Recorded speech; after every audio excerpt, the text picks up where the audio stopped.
Inna ad-dina 'indallahil Islam.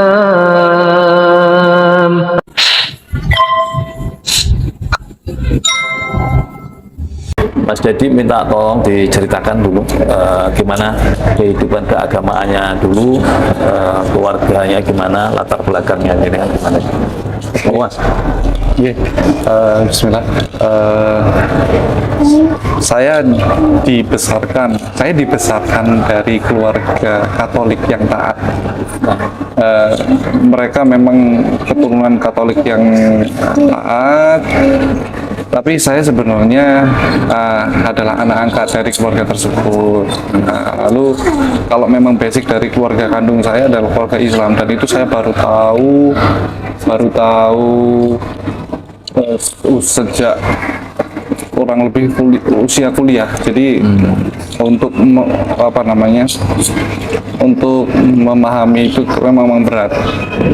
Lalu saya dididik oleh ibu untuk dikaderisasi sebagai, kalau di Katolik itu namanya Miss Dinar. Tapi saya ragu karena saya bukan seorang Katolik yang taat gitu. Karena ada kejanggalan. Jadi saya sudah merasakan kejanggalan menjadi seorang Nasrani itu karena satu, lingkungan. Di lingkungan saya kebanyakan rata-rata teman saya seorang yang Muslim. Terus ada beberapa hal-hal yang kurang lebih sama, seperti halnya puasa. Di Muslim ada puasa, di Katolik pun juga ada puasa. Di situ saya sempat tanya-tanya sama pastor, puasanya orang Katolik ini kok aneh ya, Romo? Saya bilang, kita puasa 40 hari, boleh makan sekali kenyang, terus pantangan. Nah, kalau misalkan saya sekali kenyang itu seperti apa? Terus setelah itu makan yang dipantangi itu seperti apa? Nggak boleh merokok, biasanya merokok, ini nggak boleh merokok. Biasanya makan daging, ini nggak boleh makan daging. Saya sempat tanya keraguan-keraguan tersebut sama orang. Ya seperti itu peraturannya. Jadi tinggal patuhi aja, dijalani aja. Sampai kok aneh lah. Kalau orang Muslim kan enak, jelas. Sahur sebelum subuh, buka puasa pada saat maghrib. Saya sempat ikut puasa waktu itu, sama teman-teman diajak ikut puasa, diajak ikut sahur, diajak ikut puasa. Saya merasakan kalau di situ kok enak ya, kekeluargaannya, kalau dibilang keberkahannya, saya merasakan di situ. Ayem, di bulan Ramadan itu ayem. Tapi seiring berjalannya waktu, itu semua hilang karena yang namanya orang tua juga mendoktrin kita untuk beribadah di agama sebelumnya, agama Katolik, ke gereja. Dan itu saya sempat berdoa minta sama Yesus supaya saya diberikan petunjuk bahwasanya kalau memang saya harus tetap berada di agama yang Katolik. Kalau saya sih permintaannya simple, minta jodoh. minta jodoh. karena kalau memang jodoh saya itu agamanya Katolik, berarti memang saya harus tetap di Katolik. Kalau memang bukan, ya sudah, nanti gimana baiknya aja. Ternyata saya dipertemukan sama di bawah itu. Saya dipertemukan sama istri yang waktu itu sama-sama Katolik. Yang sekarang jadi istri. Iya. Baik, sebelum ke sana dulu, Mas. Iya. Tadi dikader menjadi Miss Dinar. Apa itu? Miss Dinar itu kalau kurang lebih ya kayak di sini ya. Kalau Islam remas kali ya, bisa dikatakan remas ya. Kalau di situ rekat, beda juga sih Pak. Rekat sendiri. Dia memang mengurusi bagian organisasinya mereka. Kalau missioner itu seperti ininya Romo tuh, kalau yang di kanan kiri itu ada yang bawakan apa namanya pialanya itu hostinya, terus membawakan dupanya, ya inilah yang Kalau pas beribadah misa gitu. misa gitu. Kalau di Kristen kan nggak ada misdinar, di Katolik ya ada misdinar.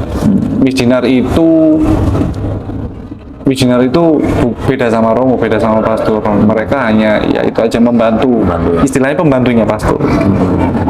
Dan saya dulu malah sempet ditanya sama bapak waktu itu, karena bapak kan tentara. Terus cita-citamu jadi apa sih sebenarnya? Kamu mau jadi apa? Saking jekelnya bapak, saya nggak punya cita-cita. Karena bapak saya angkatan, maunya saya jadi angkatan atau polisi. Saya bilang saya pengen jadi Romo aja sih. Malah dibentak, dimarahi. Orang tua ketaatannya seperti apa? Masya Allah, kalau orang tua kan memang taat untuk selalu ngajak ke gereja setiap minggu. Setiap minggu. Dan saya selalu ada denial, penolakan untuk itu.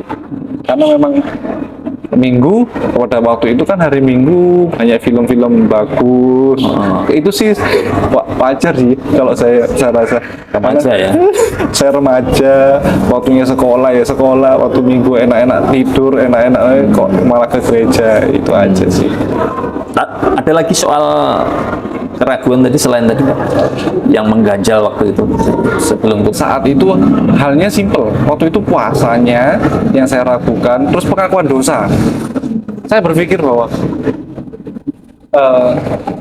saya sebagai Katolik, saya mau melakukan dosa apapun itu, entah saya mau bebas. Waktu itu saya kan sebagai DJ minum khamr, mungkin saya dalam tanda kutip kalau ini ya zina mata atau apa zina apa saya nggak tahu dengan yang bukan mahram, itu bebas. Setelah pengakuan dosa, oh dosa kok hilang-hilang, kok bagi saya kok aneh, kok enak banget gitu loh.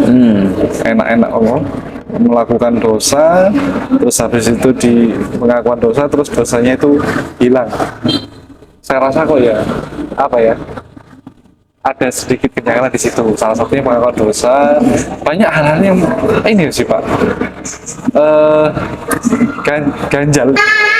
Itu usia berapa Mas? Usia SMA. Siapa? SMA.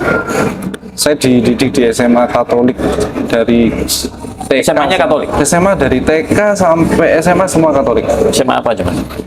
Kalau SMA Sinwi 2 di Tidar, SMP-nya SMP Angelus Kustos yang di Kepanjen, SD-nya Saverius satu kompleks sama AC itu Angelus Kustos, dan TK-nya di TK situ kompleks juga Taman Ring. Semua SMA sekolah-sekolah Katolik. Berarti memang benar-benar dikader nih. Iya, tidak ada jaminan bagi saya untuk orang-orang atau pribadi yang disekolahkan dalam penempatan sekolah-sekolah Katolik atau untuk menghalangi dayanya, itu tidak ada. Ya, baik. Lalu kemudian tadi, oke dilanjut cerita tadi doa permintaan jodoh tadi Pak. Oh iya, Lanjut. akhirnya sama Allah didatangkanlah istri saya ini yang sama-sama Katolik, teman SMA. Saya ketemu waktu itu di kampus Qadarullah itu, ketemu di kampus. Saya nggak tahu juga kalau dia sekolah di sana juga. Terus setelah itu ya berjalanlah seperti biasa, pacaran, bekerja sama-sama. Ya, di situ saya sudah mulai mantap sampai akhirnya 5 tahun perjalanan. Artinya mantap sebagai Katolik. Sebagai Katolik, karena permintaan saya dikabulkan sama Tuhan. Tuhan dikabulkan, didatangkan jodoh yang seiman, yang ya sesuai lah dengan kriteria saya, sesuai sudah. Akhirnya ya sudah. Hanya hal sepele itu yang bisa membuat saya jadi mantap di Katolik. Dan itu berubah, kehidupan keberagamannya Berubah, ya otomatis jadi taat lagi. Karena kan basic dari keluarga saya, keluarga istri itu kan Katolik yang taat juga. Karena orang tua angkat saya dari Semarang, orang tua istri juga dari Semarang. Notabene Semarang itu untuk Katolik agama Nasrani memang kuat, jadi sangat-sangat taat. Jadi sempat saya dikira orang Arab, tapi ternyata saya Katolik. Iya, karena tinggi besar ya. Terus lanjut ceritanya. Ya, perjalanan pacaran 5 tahun tunangan, qadarullah Allah buat saya putus sama istri, batal nikah. Di situ saya Sudah tunangan putus. nggak jadi nikah. Tunangannya juga bukan tunangan yang kecil-kecilan, tunangan yang lumayan besar, ngundang banyak orang. Jadi sempat agak sedikit malu waktu itu, tapi ya sudahlah. Terus ya itu sudah memang rencananya Allah untuk itu. Kenapa putus, Mas? Beda prinsip sih Pak, maklum. Bukan agama ya, tapi Bukan agama. Waktu itu hanya prinsip aja, prinsip apa namanya, prinsip hidup. Saya yang masih kepingin senang-senang, istri yang sudah ada visi ke depannya sudah lebih bagus. Gitu aja. Ya setelah itu selama putus ya saya juga mungkin ada kedekatan dengan seorang perempuan, atau mungkin saya ada apa namanya semakin dekat dengan teman-teman saya yang muslim. Akhirnya saya kepikiran lagi untuk belajar Islam itu di situ. jadi mulai tertarik dengan Islam. Mulai tertarik lagi. Jadi saya ditempatkan sama Allah di lingkungan yang taat terhadap Islam. Di hotel waktu itu saya kerja, mereka selalu mengingatkan untuk teman-teman yang satu kantor, ayo sholat. Mereka kok enak ya, bisa bareng-bareng bahagia menjalankan ibadah itu seakan-akan pada 5 waktu. Mereka bahagia, seneng, happy, kok enak. Saya sempat akhirnya tanya sama itu tadi teman kantor, kok bisa seperti ini Pak, saya tolong bisa diajari, tolong dipandu, kalau boleh saya ikut sholat. Saya waktu itu akhirnya diizinkan, ya apa, ayo coba. Padahal saya belum ikrar belum syahadat. Saya diizinkan untuk ayo sholat ini caranya, ikut aja dulu gerakannya, nggak apa-apa. Jadi Allah mudahkan melalui itu.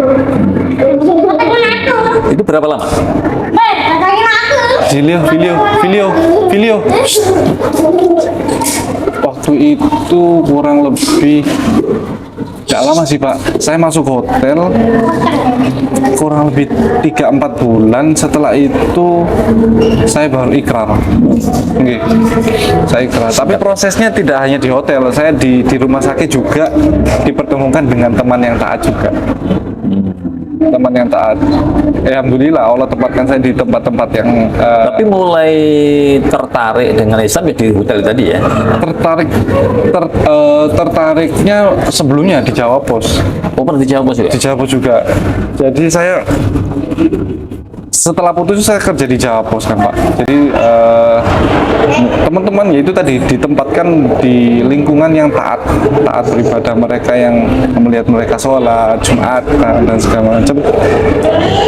Itu yang membuat saya akhirnya kembali lagi untuk pengen tahu tentang Islam, karena melihat ketenangan di dalam mereka beribadah. Itu aja. Ya. Nah, kemudian sampai kemudian mantap itu gimana ceritanya? Sampai kemudian mantap Untuk pindah Islam. saya mantap pindah Islam yaitu pas ada yang namanya, saya boleh sebut namanya, Pak Halik namanya. Pak Halik itu yang di Hotel 4 Point, dia memang membantu saya sekali untuk meyakinkan bahwa Islam itu seperti ini. Beliau memang Masya Allah orang yang sangat sabar, orang yang benar-benar Islami banget. Jadi ya qadarullah beliau yang mengarahkan saya untuk coba deh ikrar, coba syahadat kalau memang sudah mantap. Tapi saya masih ragu karena memang orang tua. Saya takut sama orang tua. Pada waktu itu orang tua bapak sakit, terus ibu juga saya khawatirkan juga sudah sepuh, tahu saya pindah agama jadi Islam nanti malah ngeblak. Nah, tapi Allah buat saya mantap untuk pindah ya karena dorongan dari Pak Alex juga sih salah satunya. Jadi saya coba deh lebih baik ikrar dulu, nanti ngomongnya belakangan aja, diem aja. Sampai titik itu tadi orang tua belum tahu ya? Belum tahu. Kalau Mas Dedi tertarik dengan Belum tahu. Islam? Belum tahu. Terus saya sampai syahadat pun belum tahu. Masih di gereja? Waktu itu masih sesekali. Oh. Masih sekali. Itu nemenin ibu aja. Di hati saya sudah tidak ada ketertarikan di dalam gereja. Cuma saya berusaha berbakti sama orang tua aja sih, nemenin. Masih sesekali. Cuman kadang nganter aja itu. Karena memang alhamdulillah saya kerja di hotel, jadi nggak ada waktu kadang untuk hari Minggu untuk ke gereja. Baik. Nah, lalu kemudian memutuskan bersyahadat. Iya, memutuskan untuk syahadat tahun 2017. Di mana, Mas? Di Masjid Al-Falah, Surabaya. Tahun 2016. Insya Allah tahun 2016. Di situ kemudian ketemu istri. Nah, ini ceritanya gimana itu? Ini kalau ketemu istri itu setelah saya memutuskan untuk pindah, istri nyoba kontak lagi. Pindah agama maksudnya? Belum kontak lagi, kontak ke saya lagi. Ini yang versi saya, kontak saya lagi, terus tanya kabar bagaimana, terus coba ngajak untuk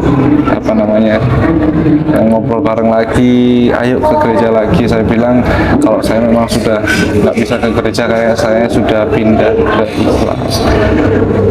Ada penolakan juga dari istri, maksudnya kok kamu pindah kenapa? Ayolah kembali lagi ke gereja. Ada seperti itu. Dan ya kalau memang ini sudah memang keputusan saya, tapi kalau kamu memang mau pindah juga, monggo silakan. Nanti saya bantu ke kepala. Perihal bagaimana kita nanti ke depannya, misalkan menikah atau tidak, jodoh atau tidak, itu haknya Allah. Nanti kalau memang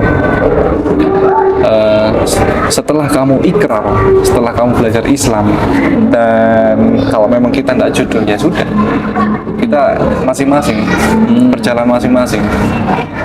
Jadi alhamdulillah kalau istri memang bukan karena saya. Nanti ada ceritanya dari beliau, bagaimana dia ditempatkan di teman-teman di lingkungan yang taat juga, itu juga ada salah satu. Ya. Baik, terus singkat cerita kemudian di Al-Falah itu bersyahadat bersama dengan istri. Belum jadi istri waktu itu ya? Belum. Saya syahadat dulu. Istri waktu itu sempat belajar ibadah, akidah, tapi juga lihat saya menjadi saksi, salah satu saksi untuk syahadat juga. Tapi belum bersyahadat? Belum. Masih belum mantap hatinya. Masih belum mantap. Jadi saya dulu. Baik. Nah, setelah bersyahadat gimana rasanya, Mas?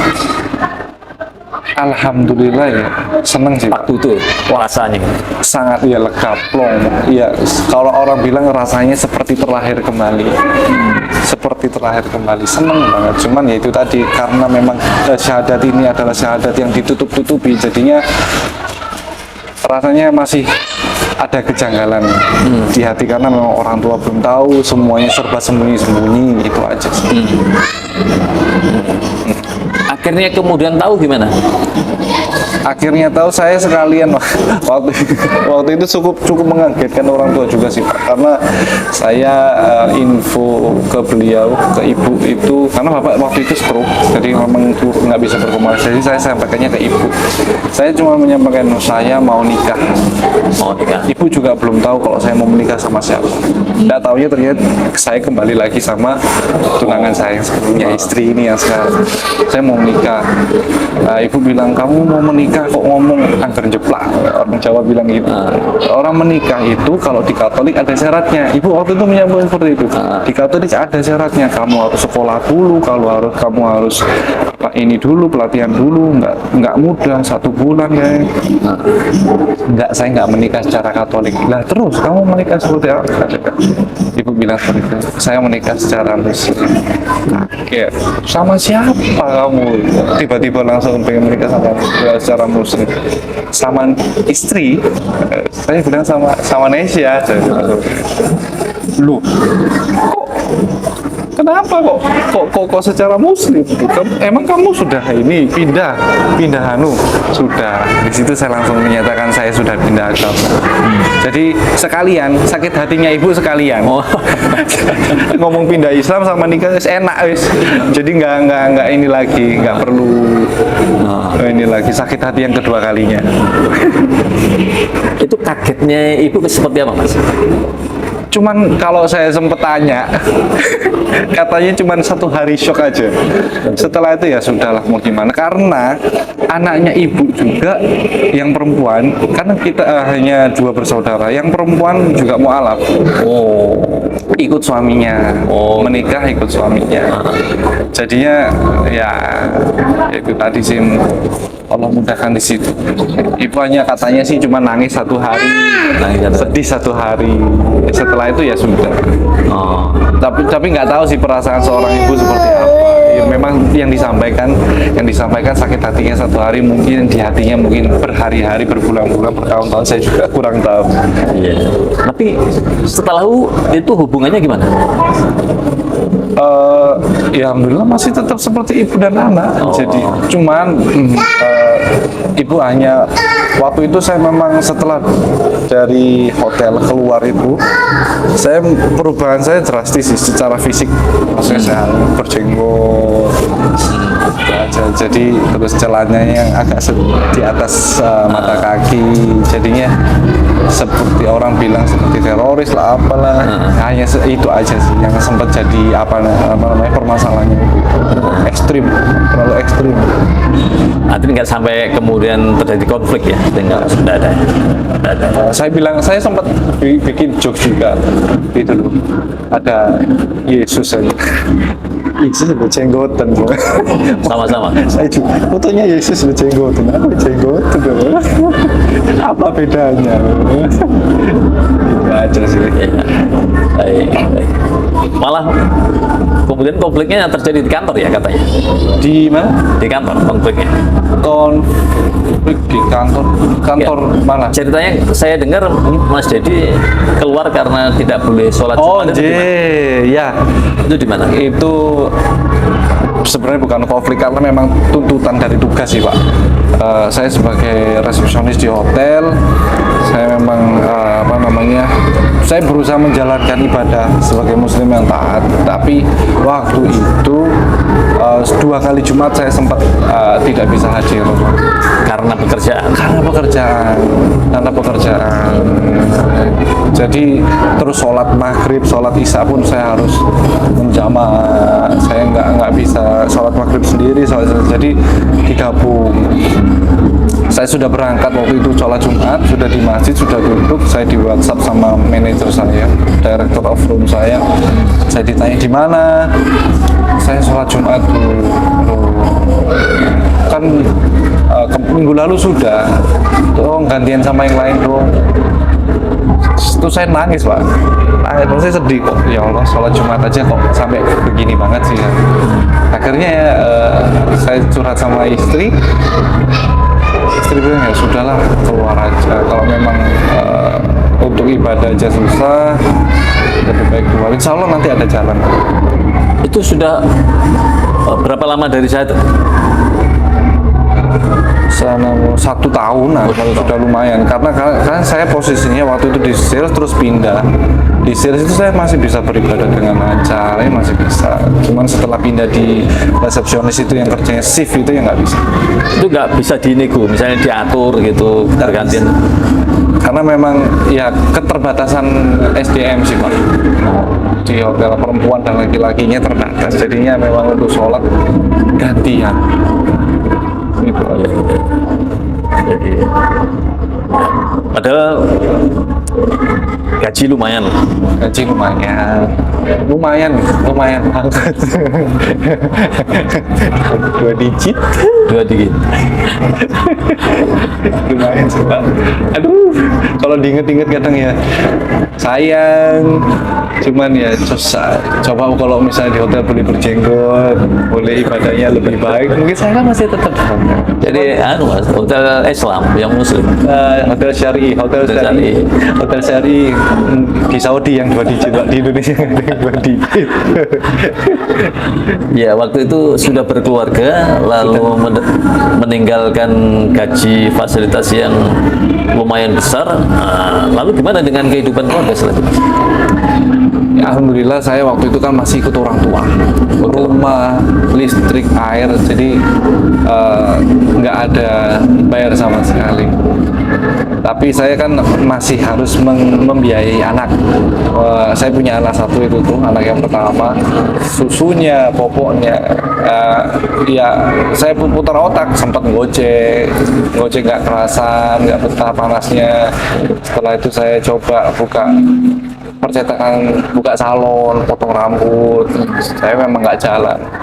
Setelah itu saya terakhir coba buka usaha kuliner, roti bakar. Ya alhamdulillah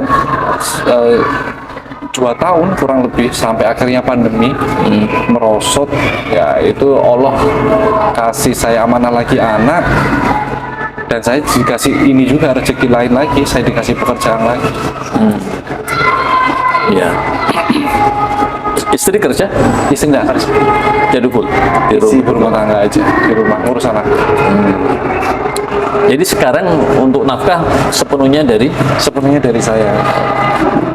nggak dari jualan roti tadi, Pak? Jualan roti goreng dan cakwe. Alhamdulillah. Masya Allah. Sebelum